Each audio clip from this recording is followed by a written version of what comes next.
If you were able to walk into a room, confident that you would be well received, seen, heard, and appreciated by others, and all it took was a few changes in how you navigate your everyday relationships, would you be willing to make those changes? It is possible to be both fully authentic and to experience the best relationships of your life. Now, here's the host of Navigating Complicated Relationships with behavior expert Mikki Gaffen Stone. Welcome, everybody. I'm so glad you're back with me today, or if you're here for the first time, welcome to Navigating Complicated Relationships here on the Inspired Choices Network. I'm Mikki Gaffen Stone, and a little about me before we start. I am a board-certified behavior analyst. I've studied many areas of psychology. I have 4 degrees. I've done a lot of parent coaching as a BCBA. And I have my own kids as well. And we navigated through their teen years. And I have to say, I really enjoyed them. I think teens are great fun. They have so much potential. So someone worked out for me recently as yesterday that I have done more than 10,000 hours worth of study over the several years to be where I am now and to know the things that I know now. So hopefully some of what I'm going to offer you today will land. And I welcome questions. Anytime you have questions for me, please let me know.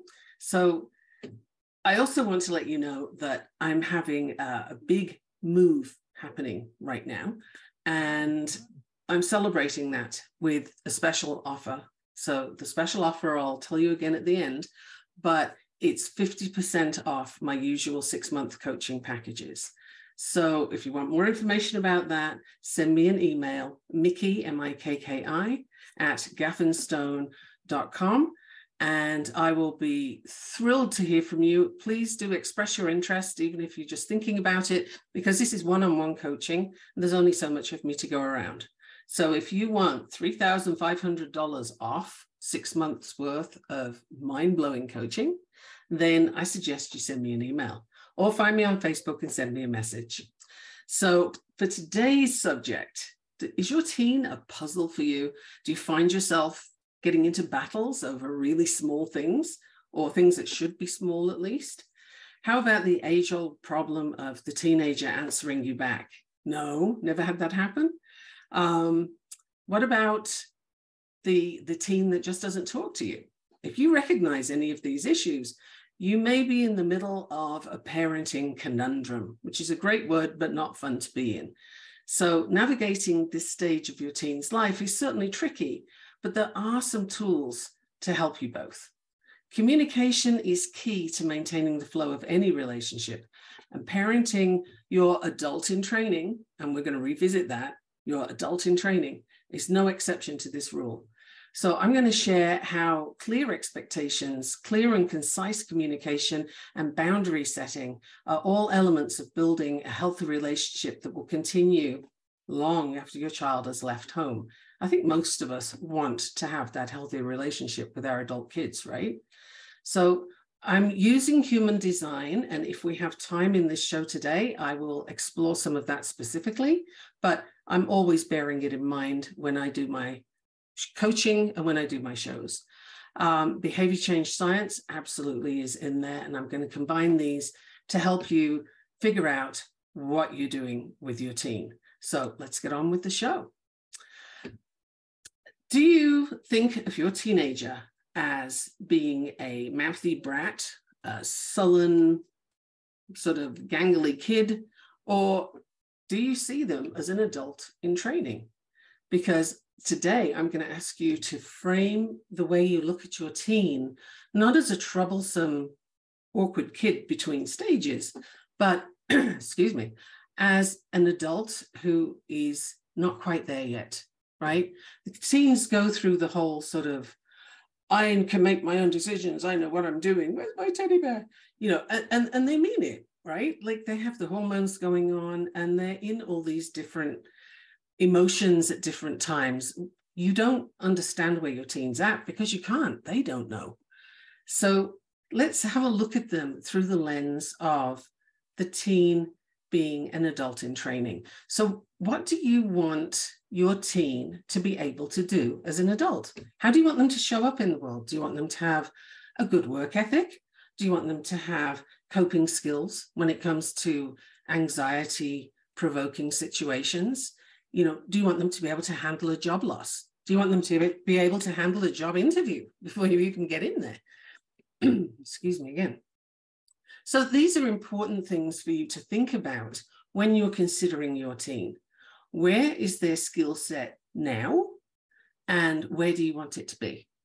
And I'm going to give you a big clue right now. You making their decisions for them is not helping. It's very, very tempting because every parent wants their child to not make mistakes, right? To not make the mistakes that you made, to not get them into trouble, to, just do these things this way and you'll be fine. But did you learn that way? I'm going to put money on it that you did not.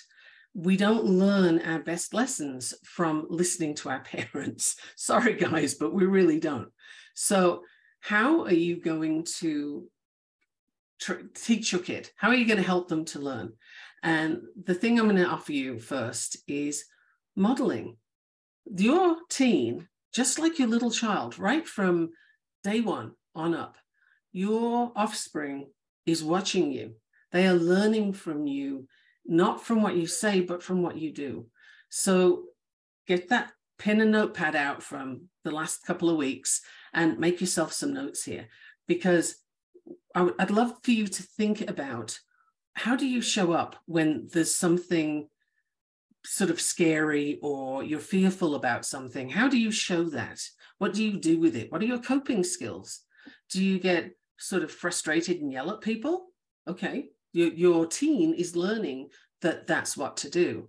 They've already learned it, in fact. So if that's what your teen does, then we may have some unlearning to work on.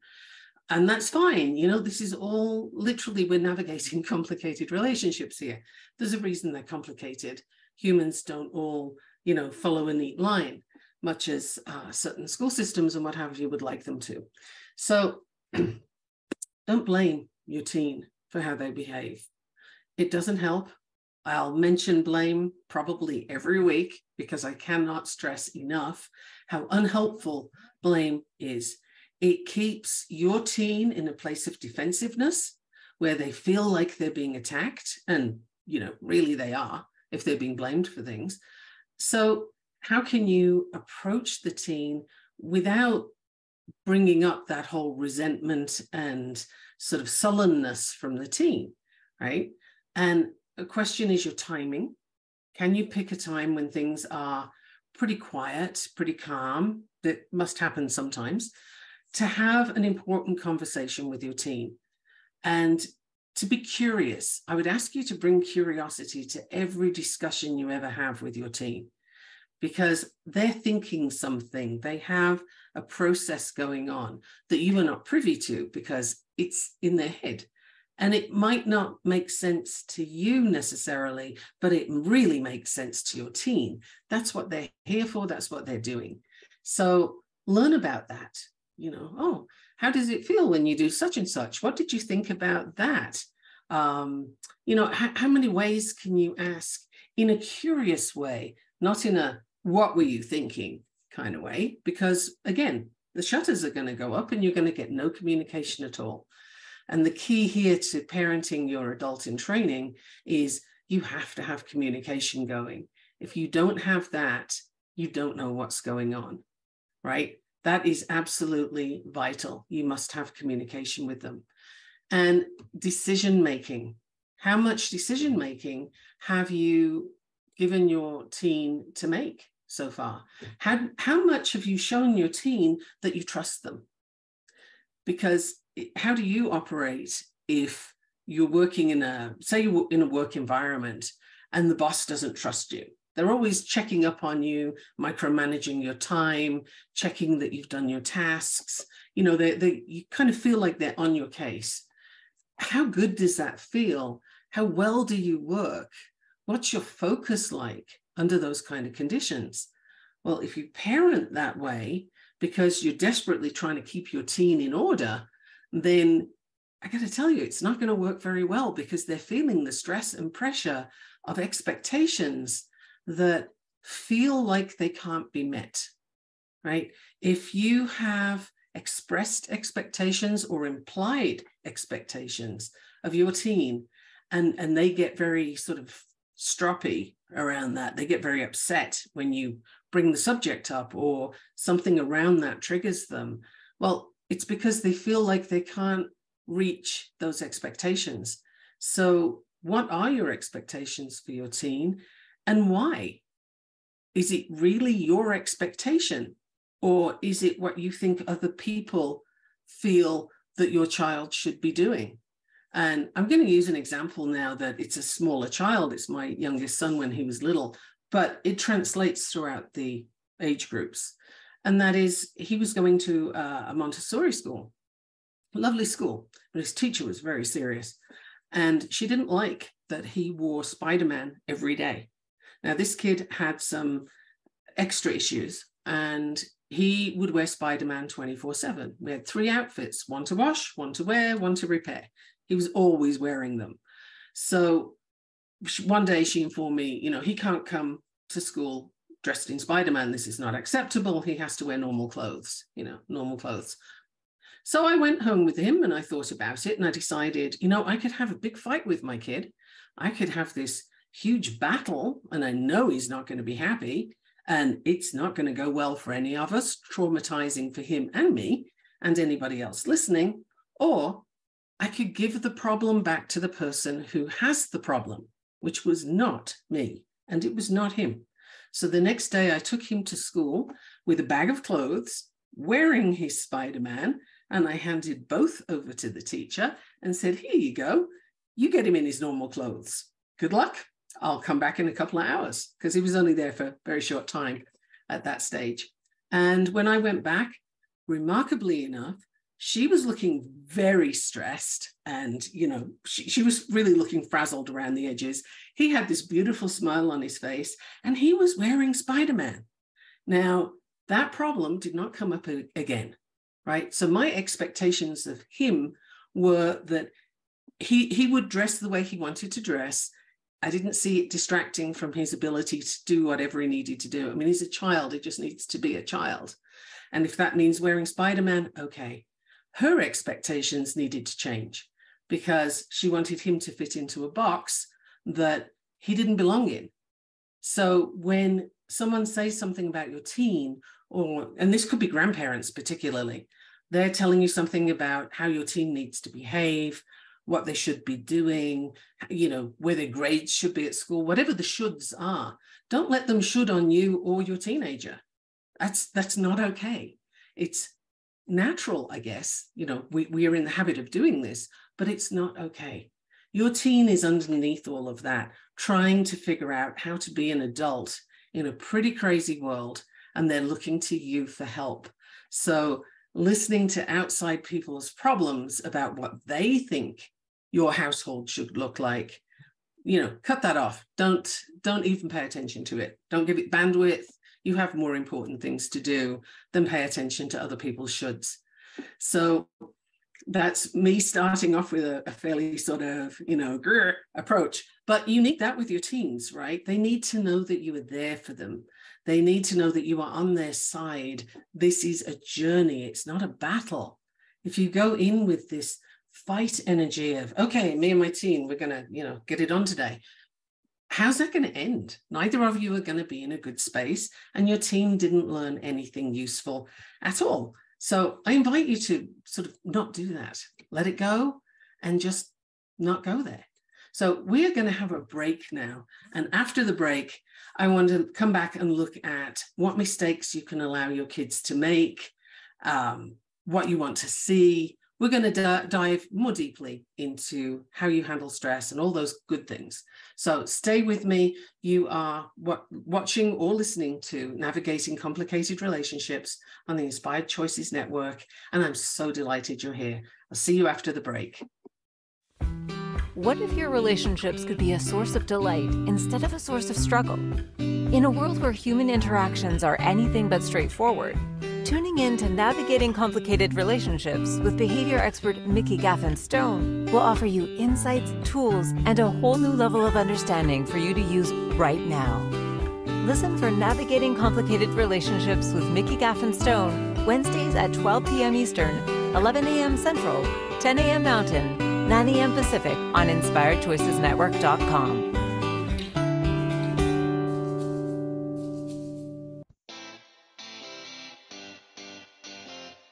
Are you a subject matter expert?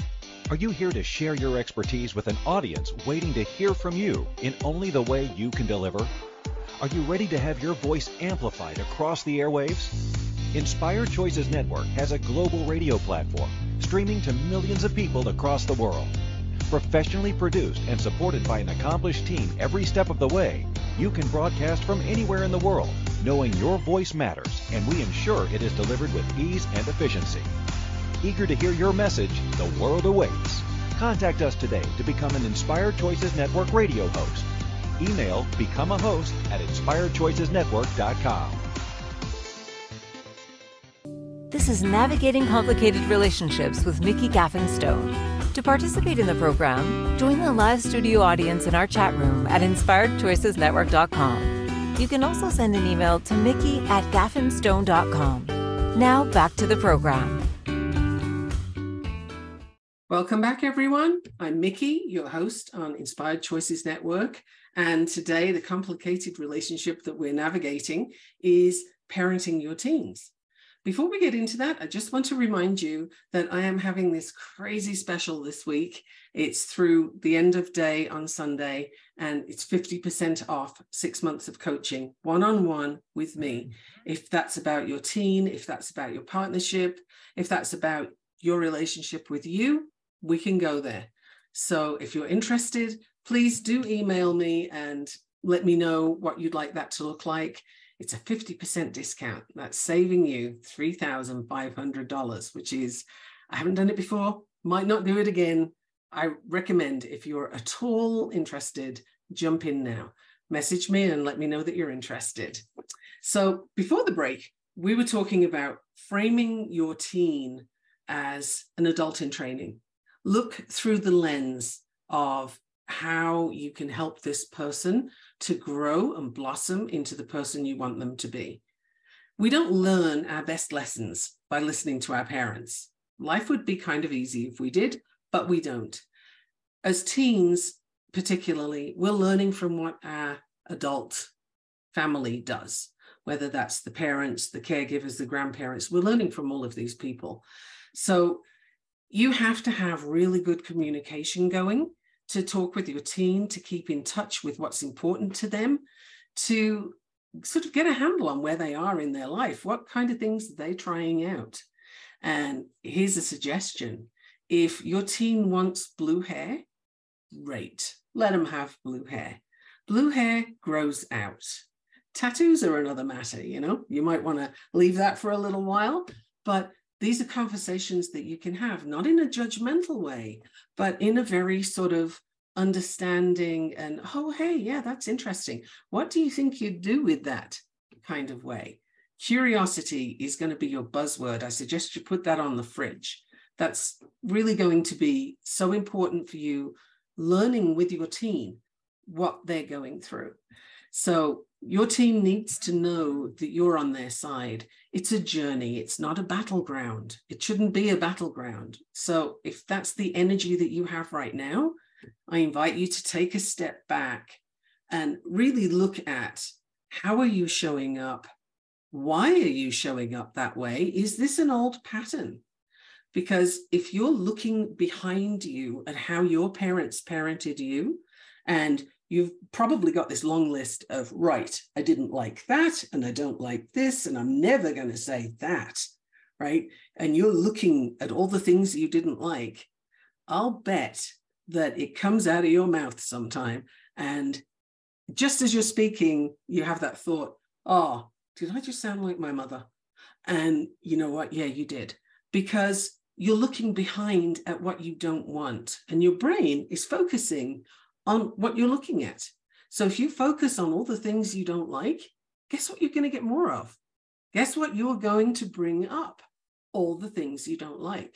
So I invite you to turn around, stop looking behind you at the parenting you didn't like, and ask yourself, what do I want to do as a parent? What do I want to achieve? This is a question for you at any age or stage for your child's life, right? It's never too late, because now is the time you have. So what do you want?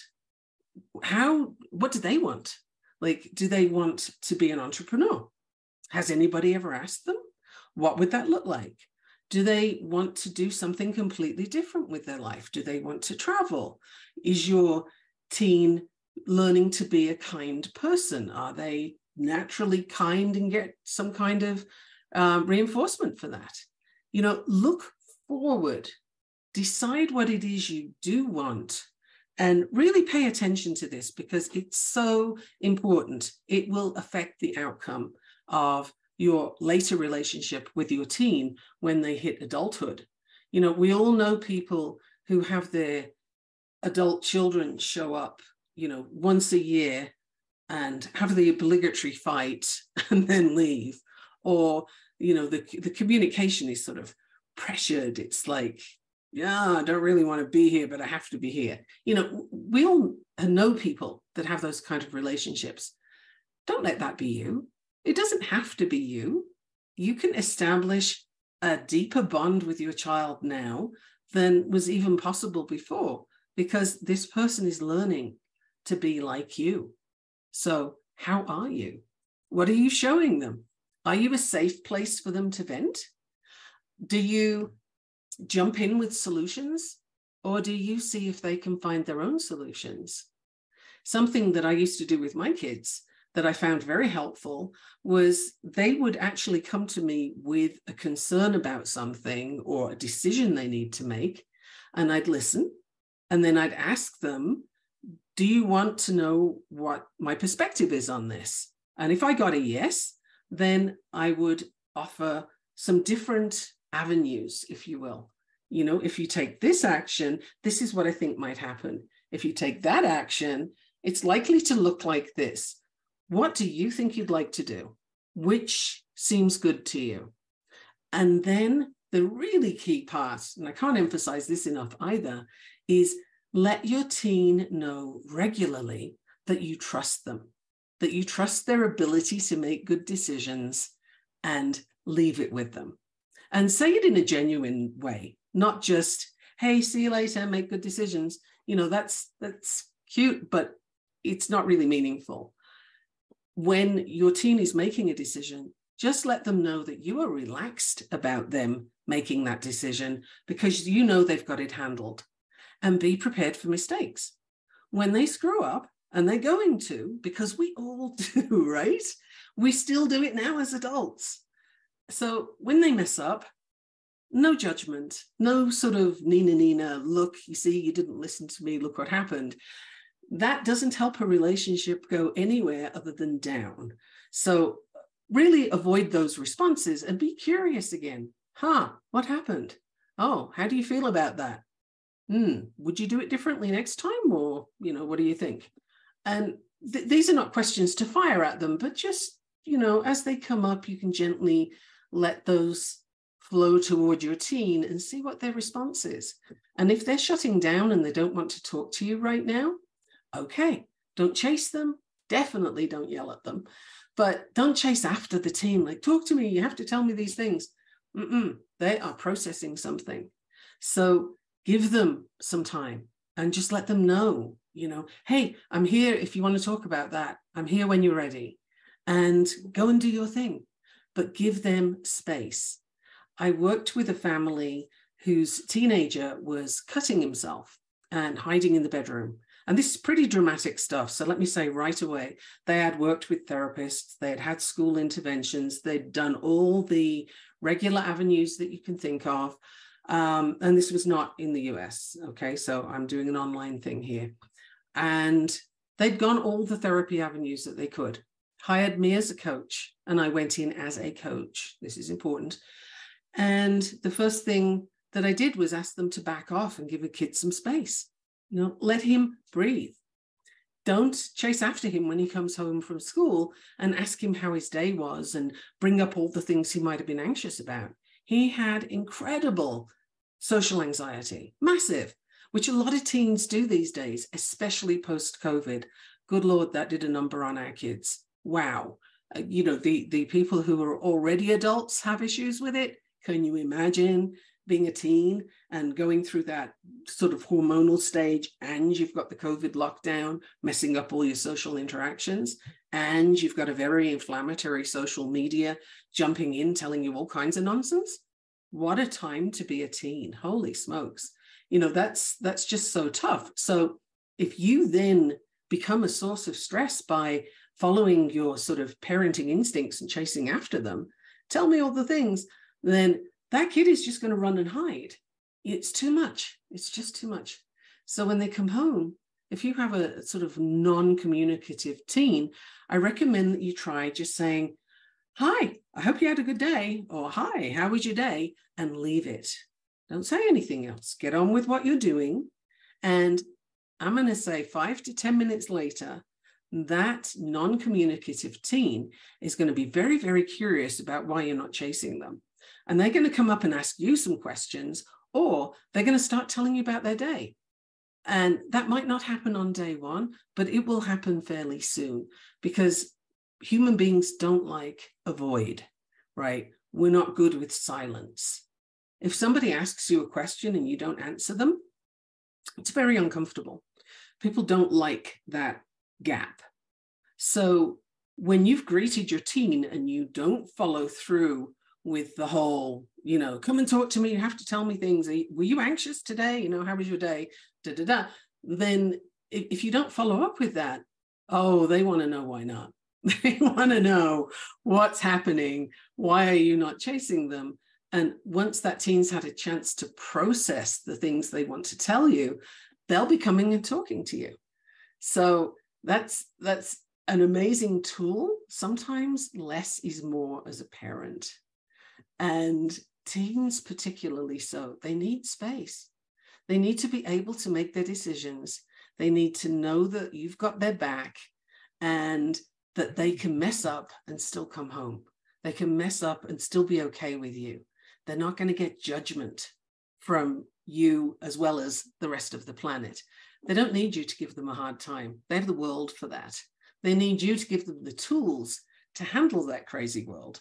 That's what we need to do. So teaching decision-making isn't active, it's more passive.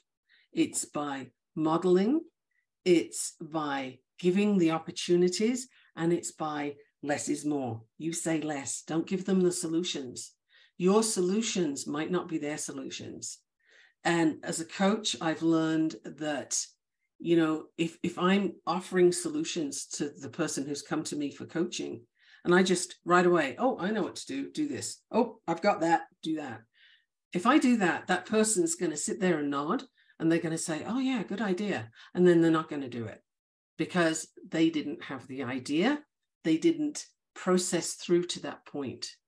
So jumping in with what you think should be done is really not helpful. They're not learning. They have no equipment when they leave home to use to make good decisions. So less is more.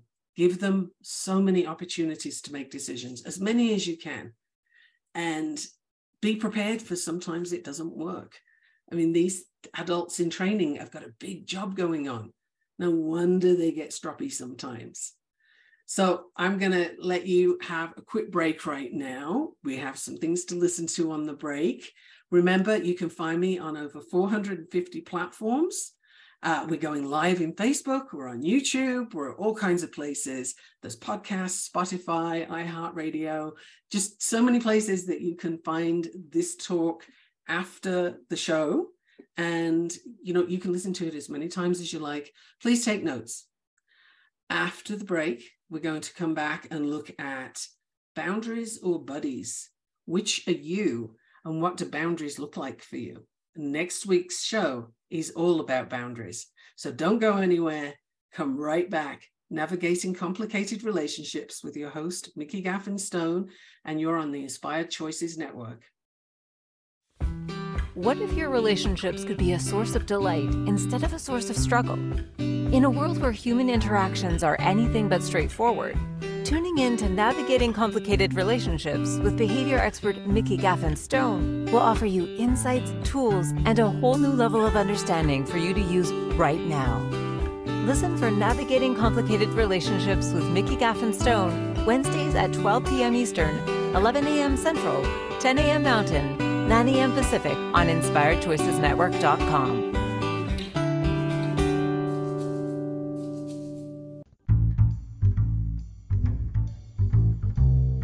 How wonderful would it be to carry your favorite Inspired Choices Network host with you throughout your day? Well, now you can. Inspired Choices Network now has its very own mobile app. Our free app offers live streaming shows, along with thousands of podcasts and TV episodes. Our shows cover a wide variety of topics.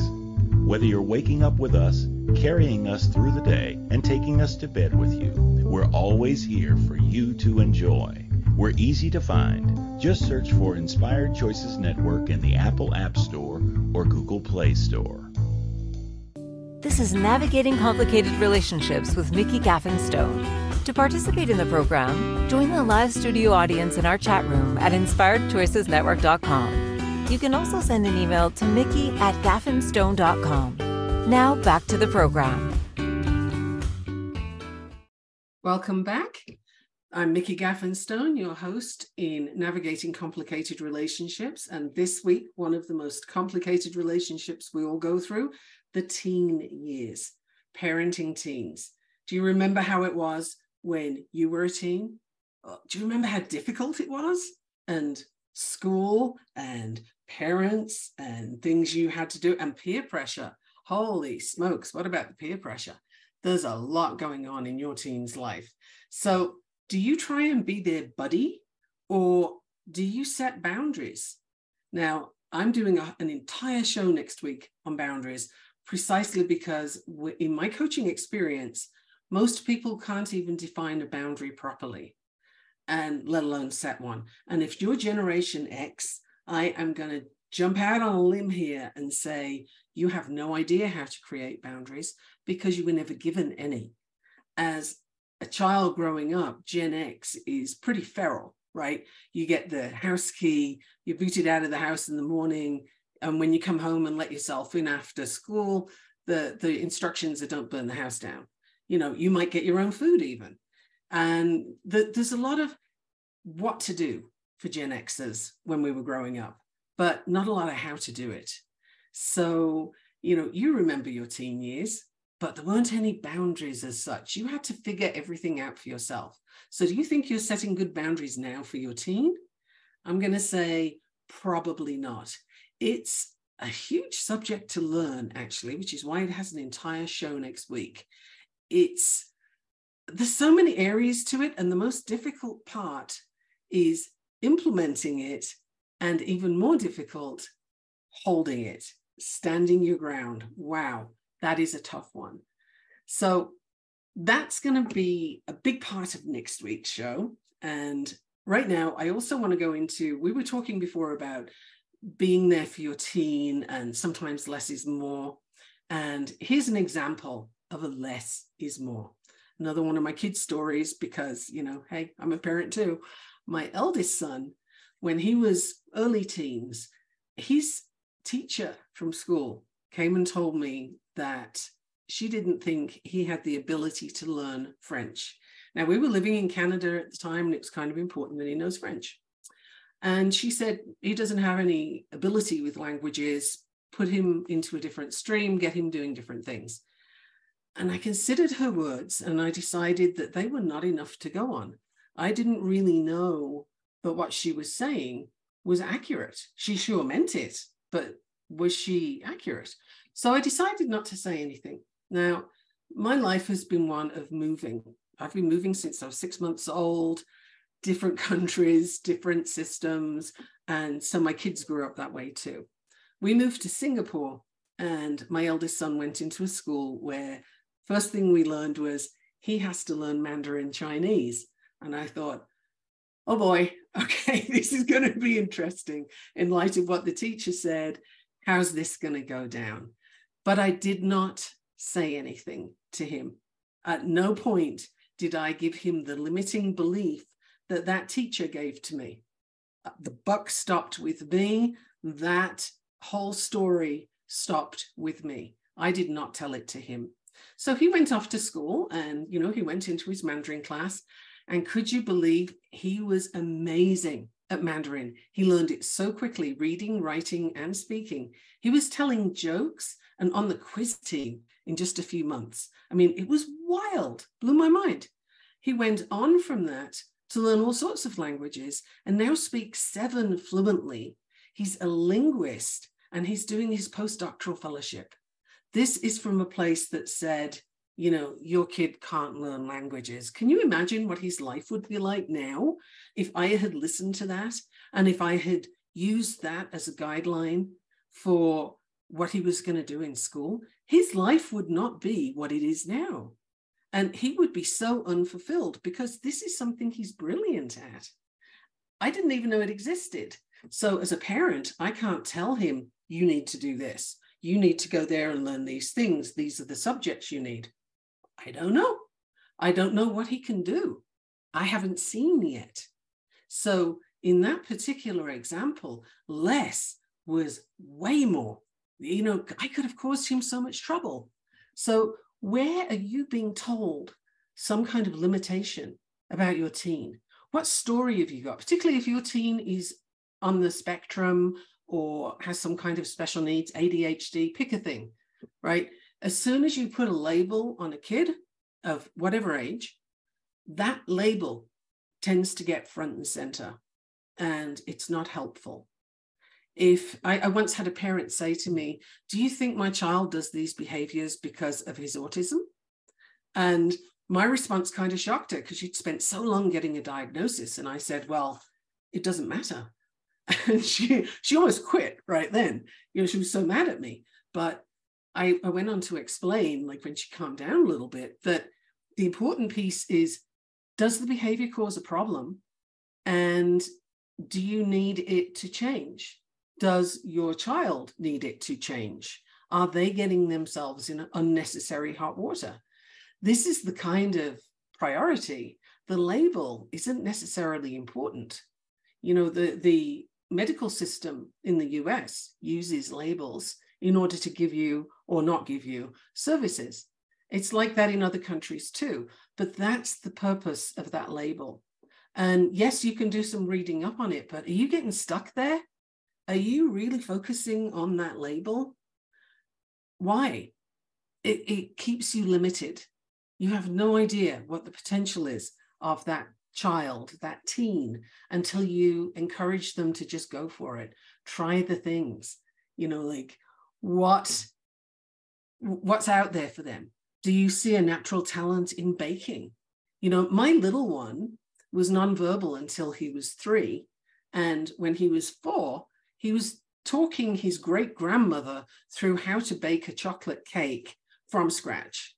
And he told her everything. She only did what he told her to do. And it was a beautiful chocolate cake. Look, would you expect that from a 4-year-old? Maybe, but not if you're looking at the label, you won't. If you're looking at the label, you will expect all kinds of behavioral problems. It's like approaching this sort of teen year situation as a problem, as something that needs to be fixed. If you have that attitude, then you're always going to find a problem that needs to be fixed. But if you see someone who needs support to be the best they can be, to really flourish, not just survive, but knock it out of the park and be amazing, then, that's a different approach, isn't it? And labels don't have one red thing to do about it. Labels are not what you need to focus on. The question is, are you moving in the direction that's healthy and helpful? Is it one that you all want? Now, human design is so useful right here because, it's useful anyway, but for teenagers, if you learn about their energy patterns, their energy type, the more detail you can go into, the better. And I do family readings, so I can do the interactions and all those things because it's important. I learned how to do it. And knowing how your teen operates, like if you have a reflector teen, one of 1% of the world's population, that teen is going to be absorbing all the energy from the people around them and amplifying it. So if they have sort of bad-tempered friends, or they have negative people around them, you're going to have a very negative teen. And it's not them, it's what they've absorbed from other people. If you can encourage that teen to be in an environment that's healthy and helpful, then they will absorb and reflect more of that. So, knowing your child's human design and knowing yours is massively important. If you're a manifester, for example, as the parent, chances are you run over your kids without knowing it, because that's the energy. It's a big, fast energy that's here to do things, to, kick back sides and take names. It's a manifestor's here to make things happen. And if you have a projector child, they're amazing at tech, for a start off. Most tech people that I have worked with have been projectors. It's fascinating to see. But that's because projectors are great at systems. However, they also don't generate their own energy. They borrow energy. So it's up for a while, it's down, it's up, it's down.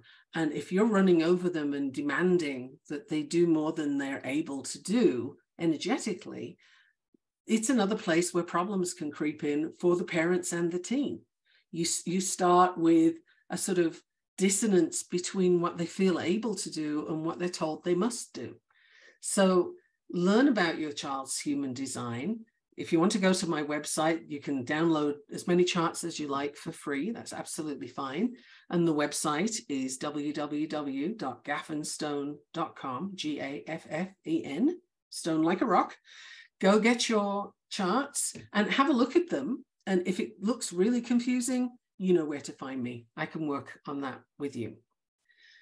So a topic that comes up quite often, and we're going to go into more after the break, is co-parenting. Because by the time someone is in teenage years, very often there is a divorce that they're dealing with, or a separation, and how that goes down affects the teen tremendously. Do they feel that they were a part of that whole event? Usually, yes, because that's the nature of kids, and teens are not quite out of being a kid yet. So having a conversation with your teen about what's going on is important. And I've seen a surprising number of people that don't think to talk to their teen unless they are saying bad things about the other parent. And I cannot emphasize enough, please don't do that. If you can possibly manage to not go there, even if the other parent is, be the bigger person in this case. Don't go there, because this is 50% of your kids' genetics. And it's someone that they more than likely love, that they certainly feel attached to. They have this relationship because it's their parent, and you're bad-mouthing them. That's not going to sit well for the teen. That gives them so much difficulty because they don't want you to be upset. They don't want the other person to be upset. And it just cuts them to hear those kind of discussions. So if you're going to talk to your teen, ask them, where do they want to be? How do they want the moving between parents to go? Give them some options. This is another place where they get to make decisions, because you know what? They're the one that's being shuffled around. So what do they want to do? And if they don't want to be with the other parent, that's a really good question to find out why, right? And tread carefully, tread gently. Just see, is there a real reason for this? In all cases, listen to your teen. Listen to what they want from you. Listen to what they need. And if you can look for body language and see, are they kind of curling away, or are they open and discussing with you? We have so much more after the break that's coming up right now, so please don't go anywhere. You're listening to Mikki Gaffen Stone, hosting the show, Navigating Complicated Relationships, and this week is all about parenting teens. It's one of my favorite subjects, can you tell? And you are on the Inspired Choices Network. I will see you after the break. What if your relationships could be a source of delight instead of a source of struggle? In a world where human interactions are anything but straightforward, Tuning in to Navigating Complicated Relationships with behavior expert Mikki Gaffen Stone will offer you insights, tools, and a whole new level of understanding for you to use right now. Listen for Navigating Complicated Relationships with Mikki Gaffen Stone, Wednesdays at 12 p.m. Eastern, 11 a.m. Central, 10 a.m. Mountain, 9 a.m. Pacific on InspiredChoicesNetwork.com. This is Navigating Complicated Relationships with Mikki Gaffen Stone. To participate in the program, join the live studio audience in our chat room at InspiredChoicesNetwork.com. You can also send an email to Mikki@gaffenstone.com. Now back to the program. Welcome back, everyone, to Navigating Complicated Relationships. This week is Parenting Your Teen, and I'm so thrilled to be talking about this. It's a subject I get so passionate about. And before the break, I was talking about labels. And if your child, your teen, has a label, or 3 or 4, I mean, they get bandied about so much. If your child has labels, try not to see the label. See the person behind the label. The label was originally intended to be helpful. It's become a sort of means to an end when it comes to getting services, but don't let it limit your child. Don't let it limit your teen. It doesn't mean anything about them. And here's a clue too. If your child happens to be on the autism spectrum, have a look and see if you can figure out what their superpower is, if you haven't already. Because again, I'm not a betting person, but I would put money on it that they have something they are so amazing at. Can you foster that? Can you really put them in the direction of doing more of that? You know, it's amazing to see a child who has been sort of labeled flourish despite that label. You never tend to flourish with it. It's despite it. So anyway, that I just really can't emphasize that enough. Please do put the label down. Don't carry it. It's not a shield. Co-parenting. If you're having a difficulty maintaining a civil relationship with that former partner, now here's a sort of exclusion thing here. I'm not talking if it's toxic, abusive, you know, there's violence involved. That is a different thing. This is for someone who just, the relationship came to an end. I like to view relationships coming to an end as being completed even. That's a different frame for you right there. That once that relationship between the two parents is completed, your job now is to be as civil as possible with each other. And if you can't manage that, can you appoint some kind of mediator? Now, okay, I hear you thinking, oh yeah, that's money, but there's also an app for that. There's ourfamilywizard.com or talkingparents.com. I'm sure there's a whole bunch of others, but these are 2 that I've come across recently that you can use as communication tools, and it tracks things, right? So if there's distrust between the parents, which there often is, that's sometimes part of the divorce, then you have an app that's going to track those communications so you don't get into the he said, she said stuff. And that can help your teen as well.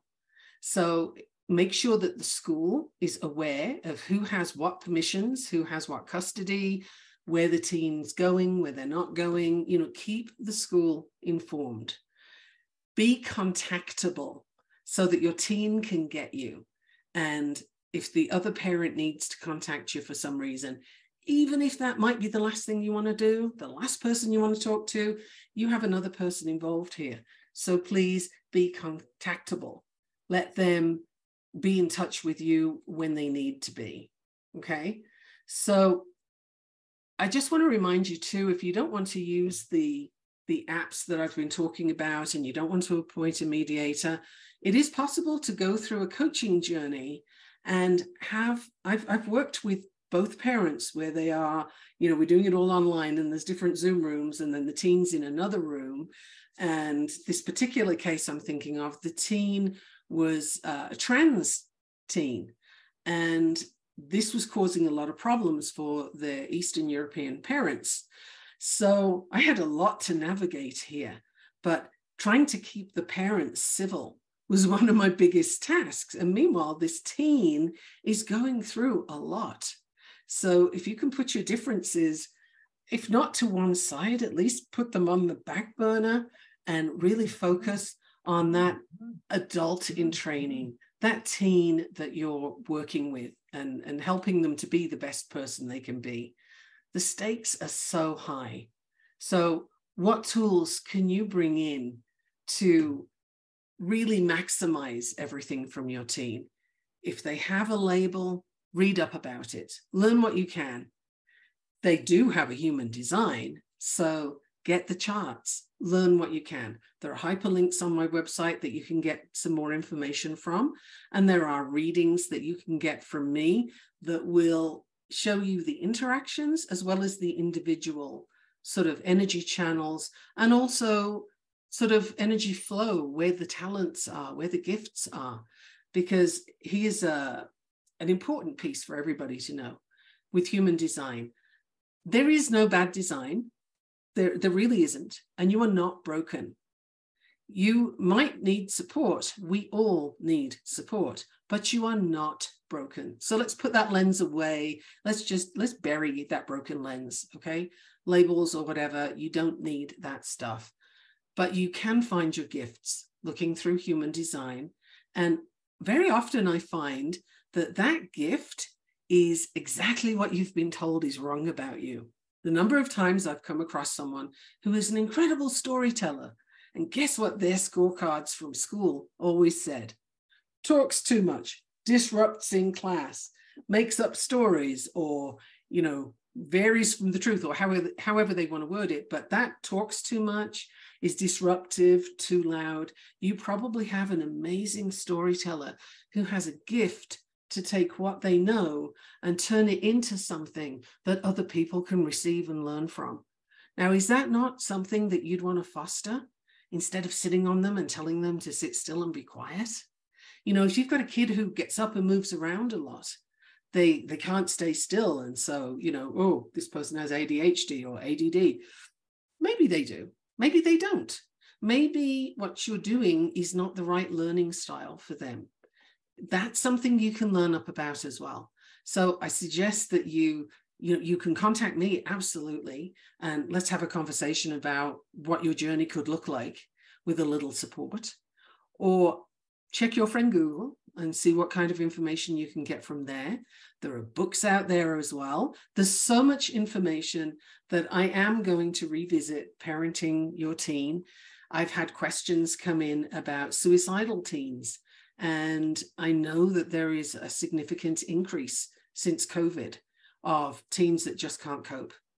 The generalized anxiety that teens have is mind-blowing. It's unprecedented, and that's always been a problem for teens. It's just the nature of the beast, but it's also something that they're learning from their parents. I'm not saying you gave them anxiety. I'm saying they're learning their responses from you because they see yours. The anxiety is literally a pandemic. And if your child is on the spectrum, generalized anxiety disorder tends to go hand in hand with it. It's not always diagnosed at the same time, but I think you'll find that your child has generalized anxiety. So I will be revisiting this and going into depth on how you can address anxieties, what to look for a teen who may be considering suicidal tendencies, suicidal ideation, or if they already have, if they've already talked about it, what to do in those situations. It's a huge topic, and we're going to look at it not from a therapeutic perspective, but just from a parenting, what can you do, right? But between now and then, I would love for you to remember that often less is more. Give your teen space, look at them as an adult in training, and if you can, give them a break. They don't have to be perfect. They can't be perfect. Let them learn who they are and give them that encouragement. I will see you next week. Thank you so much for listening. Thank you for listening to the Navigating Complicated Relationship Show. Mikki returns Wednesdays at 12 p.m. Eastern, 11 a.m. Central, 10 a.m. Mountain, 9 a.m. Pacific on InspiredChoicesNetwork.com. Until then, remember every relationship is a journey, and with the right tools, you can create stronger, more fulfilling connections.